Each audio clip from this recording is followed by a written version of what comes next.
So now let's see how we can use the Measureit plugin inside of Blender. So to use the Measureit plugin, I'm going to go around over here and press Shift A on my keyboard, and then I'm going to go to Mesh and bring in a cylinder. So I'm going to measure out this object right here. So to do that, first of all, I need to enable the Measureit plugin, and to do that, I need to go around into Edit, then I need to go to Preferences right here.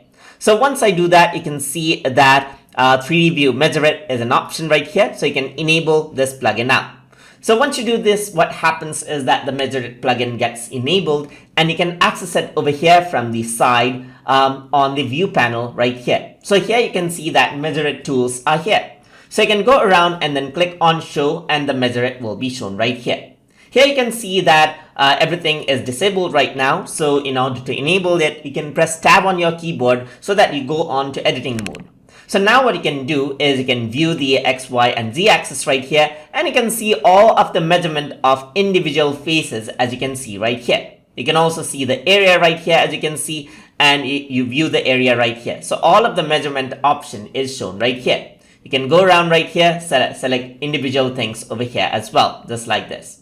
You can go around over here and then see different things like the cylinder. As you can see right here, you can change the measurement units to centimeters or millimeters. You can see the scale over here as well, and hide the measurement unit as well. So you can see that you can get a detailed measurement view right here. Let me just go around and press tab. Let me bring in a much more simpler object like a cube right here.